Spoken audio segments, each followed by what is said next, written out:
Constable, cricketer, ఒక MLA.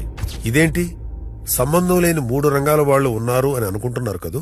వీళ్ళ ముగ్గురిని కలిపిన కామన్ గా ఉన్న అంశాలు 2. 1 వాళ్ల గ్రామంలోని బేసిక్ అవసరాలు. 2 అవి పూర్తయ్యేలా చూసే మన జనసేనాని. కానిస్టేబుల్, పోలీస్ కానిస్టేబుల్ సెలక్షన్స్ లో టాప్ 10 లో వచ్చిన గిరిజన కుర్రాడు స్టేజి మీద సీఎం ని, డిప్యూటీ సీఎం ని అడిగింది ఏంటంటే మా గ్రామానికి రోడ్డు కావాలి అని. నేను మనస్ఫూర్తిగా అభినందిస్తున్నా. ఉద్యోగం వచ్చినా ప్రజల్ని మర్చిపోలా. మా ఊర్లో రోడ్డు సమస్య ఉంది సార్, అది పరిష్కారం చేయమని అడిగాడు. అది నిజమైన వ్యక్తిత్వం. పక్కనే మా డిప్యూటీ సీఎం గారు ఉన్నారు. డిప్యూటీ సీఎం గారు మీ బాధ్యత రోడ్డు వేయించే బాధ్యత. ఆయన కూడా గిరిజన గ్రామాలన్నిటి కనెక్టివిటీ ఇవ్వాలనుకుంటున్నారు. తప్పకుండా మొదటి కోరిక కింద బాబురావు గ్రామానికి రోడ్డు వేయించే బాధ్యత డిప్యూటీ సీఎం గారు తీసుకుంటారని విజ్ఞప్తి చేస్తున్నా. Thank you. ఇక్కడ ఎంత కదిలించేసిందంటే ఒక్కొక్కరి కథలు. లాకే బాబురావు గారి ఇంటికి, మన గ్రామానికి రోడ్లు లేవు, మీరు ఖచ్చితంగా దాన్ని చేయాలంటే గౌరవ ముఖ్యమంత్రి గారికి నేను ఈ రోజు సభాముఖంగా మాటిస్తున్నాను. వెంటనే దానికి రోడ్లు వాళ్ళకి వేసే కార్యక్రమాన్ని శాఖకు నేను తెలియజేస్తాను.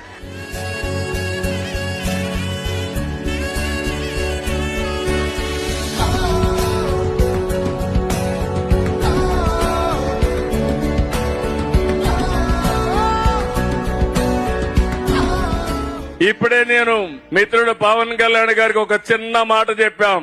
బాబురావు ఒక చిన్న కోరిక కోరాడు. ఆయనకు ఉద్యోగం వచ్చిన సంతోషం ఉంది గాని ఊరి సమస్య మిగిలిపోయిందని, అవకాశం దొరకతారని నాకు ఒక మాట నా చెవులో వేశాడు. నేను పవన్ కళ్యాణ్ గారికి చెప్పాను, ఎలుగురాతి బండ వాళ్ళ ఊరి పేరు, తెమ్ముల బండ నుంచి ఎలుగురాతి బండ వరకు రోడ్డు కావాలని అడిగితే మా ఊరికి రోడ్డు కావాలని అడిగాడు. అడిగిన వెంటనే పవన్ కళ్యాణ్ గారికి చెప్పాను. ఇక్కడే ఉన్నాడు. ఎంత కమిట్మెంట్ తో పనిచేస్తున్నారో ఇది ఒక ఉదాహరణ మాత్రం. ఈ రోజే ఇంటికి పోతానే శాంక్షన్ కూడా చేసి పని కూడా ఇమ్మీడియట్ గా ప్రారంభిస్తారు. ఆ కుర్రాడు స్టేజి దిగి వెళ్లే లోపల పవన్ కళ్యాణ్ గారు రోడ్డుని శాంక్షన్ చేశారు. నెక్స్ట్ రోజు కలెక్టర్ పనులు మొదలుపెట్టారు. ఈ విషయాన్ని సీఎం గారు కూడా కలెక్టర్ సమావేశంలో ప్రత్యేకంగా ప్రస్తావిస్తూ పవన్ కళ్యాణ్ గారిలా ప్రొయాక్టివ్ గవర్నెన్స్ ఉండాలి అని చెప్పారు. నేను డిప్యూటీ సీఎం గారు అక్కడే ఉన్నారు కాబట్టి, పంచాయతీరాజ్ డిపార్ట్మెంట్ వారిదే కాబట్టి నేను చెప్పాను. వారు అక్కడి నుంచి డిపార్ట్మెంట్ కి మెసేజ్ ఇచ్చి దానికి 3.9 crores కాస్ట్ అవుతుందని చెప్పి ఎస్టిమేట్స్ తీసుకొచ్చి మీటింగ్ లోనే అనౌన్స్ చేశాం. That is the response. మీరు గుర్తుపెట్టుకోవాలి, బాధ్యత కలిగిన ప్రభుత్వం అంటే మీకుండే అధికారాలను దుర్వినియోగం చేయడం కాదు, సద్వినియోగం చేయడం. ఇలాంటి ప్రతి ఒక్కరిలో ఒక ప్రోయాక్టివ్ గవర్నెన్స్. మన రాష్ట్రం తరఫున ఆడి గెలిచిన అంధబాలికల క్రికెట్ టీం ని అభినందించడానికి పవన్ కళ్యాణ్ గారు వారిని పిలిచినప్పుడు ఆ టీంలో ఒక అమ్మాయి కర్ణాటక బోర్డర్ లో ఉన్న వాళ్ళ గ్రామానికి రోడ్డు లేదని, అది వేయించాలని కోరింది. నా నుంచి పర్సనల్ రిక్వెస్ట్ సార్, మా ఊరికి రోడ్డు లేదు sir.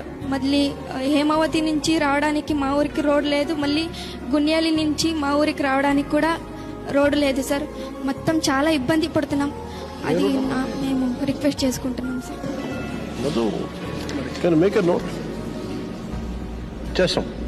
Thank you so much sir. వెంటనే కళ్యాణ్ గారు అది జరిగేలా చూశారు. ఈ విషయం మాజీ మంత్రి, సీనియర్ కాంగ్రెస్ నేత శ్రీ రఘువీరారెడ్డి గారు కూడా ఒప్పుకున్నారు. 10 ఏళ్ల పాటు మంత్రిగా ఉన్న నేను చేయలేని పని క్రికెటర్ అమ్మాయి పవన్ కళ్యాణ్ ద్వారా చేసింది అని.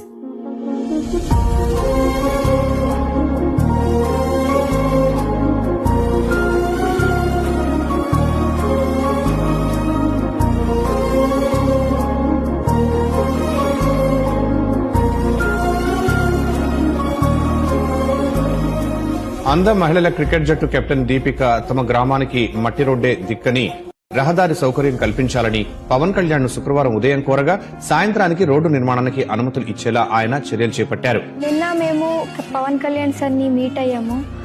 అందరితో చాలా అంటే చాలా చక్కగా మాట్లాడారు మాతో. అంటే మా నాన్న ఎలాగో మనతో మాట్లాడతారో అలాగే పవన్ సార్ మనతో మాట్లాడారు. అందరికీ అన్ని 16 ప్లేయర్స్ కూడా 5 lakh ఇచ్చారు మాకు. మా ఊరికి రోడ్డు లేదు సార్, మా ఊరు వాళ్ళు చాలా అంటే చాలా ఇబ్బంది పడుతున్నారు సార్ అన్నప్పుడే సరే అమ్మా నేను చేపిస్తాను అన్నారు. ఒక్క రోజుకే మా ఊరికి రోడ్ శాంక్షన్ అయింది. నిజంగా సార్ మీలాంటి లీడరు మా దేశానికి నిజంగా చాలా అంటే చాలా అవసరం మాకు. మా ఊరికి రోడ్ శాంక్షన్ చేశారు. చాలా అంటే చాలా thank you so much sir. మీ రుణం ఎప్పుడు మా మీద ఉంటది sir. Thank you so much. ఉప ముఖ్యమంత్రి పవన్ కళ్యాణ్ మరోసారి తన దాతృత్వాన్ని చాటుకున్నారు. అందుల మహిళా ప్రపంచ క్రికెట్ కప్ గెలిచిన జట్టు సభ్యులు దీపిక, కరుణకుమారి కుటుంబాల ఆర్థిక స్థితిగతులు తెలుసుకున్న పవన్ వారి ఇళ్లకు నిత్యావసర సరుకులు, గృహోపకరణాలు పంపించారు. తమ పరిస్థితిని తెలుసుకుని అడగక ముందే సాయం చేసిన పవన్ కళ్యాణ్ కు దీపిక, కరుణకుమారి కుటుంబ సభ్యులు ధన్యవాదాలు తెలిపారు. అందుల మహిళా T20 క్రికెట్ ప్రపంచ కప్ గెలిచిన జట్టు సభ్యురాలు కరుణకుమారి ఇంటికి ఉప ముఖ్యమంత్రి పవన్ కళ్యాణ్ గృహోపకరణాలు పంపించారు. పార్టీ నాయకుల ద్వారా వీటిని చేరవేయించారు. ఒక ఎమ్మెల్యే గుడివాడ పర్యటనకు పవన్ కళ్యాణ్ గారు వెళ్లినప్పుడు అక్కడ ఎమ్మెల్యే వెనిగళ్ల రాము గారు అక్కడి గ్రామంలో ఉన్న తాగునీటి సమస్యను గురించి చెప్పి ఫిల్టర్ బెడ్స్ పాడైపోయి తాగునీరు కలుషితం అయిపోతుంది, పరిష్కరించండి అని అడిగారు. కళ్యాణ్ గారు సరే అన్నారు. ఆ రోజు సాయంత్రానికే వాటర్ టెస్టింగ్ టీం వచ్చి శాంపిల్స్ తీసుకోవటం, ఆ తర్వాత కొద్ది రోజుల్లోనే ఆ సమస్య పరిష్కారం అవడం జరిగింది. ఇంత స్పీడ్ గా పరిష్కారం వస్తుందని ఎమ్మెల్యే కూడా అనుకోలేదు. ఈ విషయాన్ని ఆ ఎమ్మెల్యే గారు గ్రామస్తులతో సెల్ఫీ వీడియో ద్వారా పవన్ కళ్యాణ్ కి థ్యాంక్స్ చెప్తూ చెప్పారు. గుడివాడ ప్రజల నుంచి పవన్ కళ్యాణ్ గారికి ప్రత్యేకమైన థ్యాంక్స్ చెప్పుకుంటూ ఈ వీడియో చేయటం జరుగుతా ఉంది. ఎందుకంటే మా కష్టాలు విన్న దేవుడైన ఆయన విన్న వెంటనే స్పందించిన మహానుభావుడు. అక్టోబర్ నెల 14వ తారీఖున ఈ వాటర్ బాటిల్ తీసుకెళ్లి చూపించడం జరిగింది. దానికి ఆయన వెంటనే స్పందించి తప్పకుండా వెంటనే చేపిస్తాను అన్నాడు.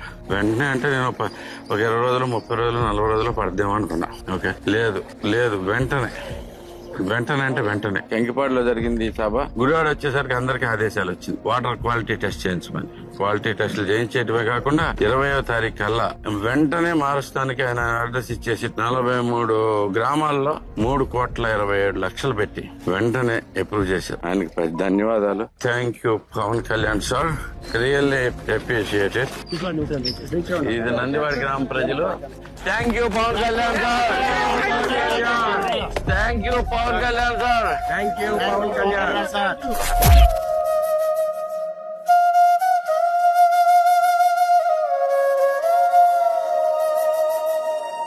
జీతం కాదు, తన సొంత డబ్బులు ఖర్చు పెడుతున్నాడు. యాక్చువల్ గా ఆయన చేయలేరేమో అనుకున్నా first initially, but he's doing his best sir.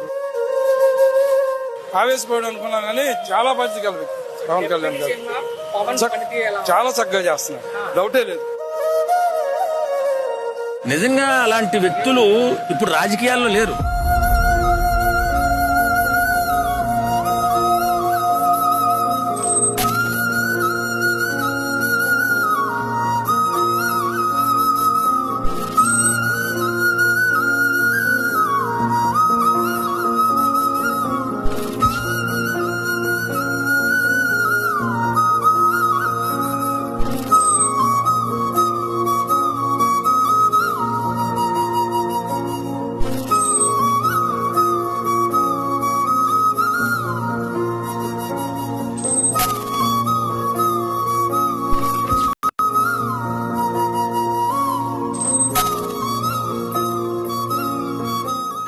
Kalyan గారికి ధన్యవాదాలు.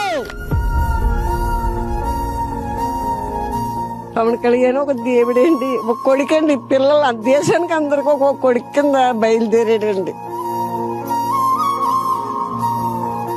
డబ్బులు తీసుకున్న డబ్బులన్నీ ప్రజలకి పెడతాడు, ఖర్చు పెడుతున్నాడు.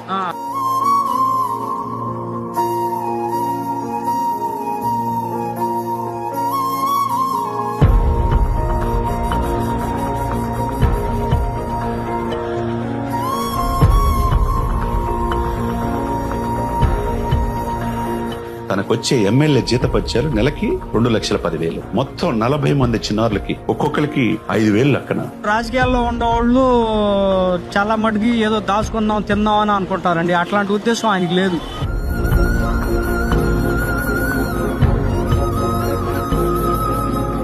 77 సంవత్సరాల మన భారతదేశ స్వతంత్ర చరిత్రలో ఎవరూ కూడా చేయలేనటువంటి కార్యక్రమాలు పవన్ కళ్యాణ్ గారు జస్ట్ వచ్చినటువంటి మొదటి నెల నుంచే అలాంటి కార్యక్రమాలకు శ్రీకారం కష్టం వచ్చే కళ్యాణ్ అన్న చెవు దాకా వెళ్తున్నాయి.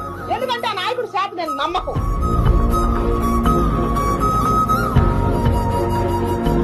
మన కష్టం ఏదొచ్చినా సరే కాలికి ముళ్ళు గుచ్చుకుంటదని కూడా ఆయన చెప్పులు పంపించినటువంటి వ్యక్తి. వాళ్ళకి ఏ ఇబ్బంది వచ్చినా సరే ఆఖరికి ఆయన ఇంట్లో పండించినటువంటి మామిడి పళ్ళను కూడా ఒక కుటుంబ సభ్యుడు పంపించినట్టుగా, ఒక ఇంట్లో ఒక కుటుంబం, ఒక అన్న తండ్రి లేదంటే ఇంట్లో వాళ్ళు పంపించినటువంటి పరిస్థితి కూడా మనం అంత జాగ్రత్తగా చూసుకుంటారు.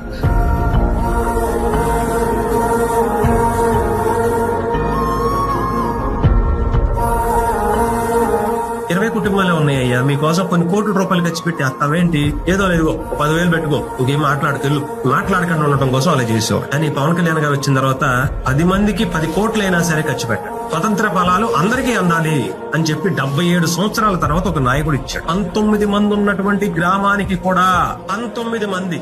మీరు ఆలోచించండి, ఒక కుటుంబం నాకు తెలిసి అక్కడ ఉంది. ఆ ఒక్క కుటుంబం కోసం కూడా పవన్ కళ్యాణ్ గారు ఆలోచించారు అంటే ఇది కదా అసలు సిసలైనటువంటి గ్రామ స్వరాజ్యం అంటే.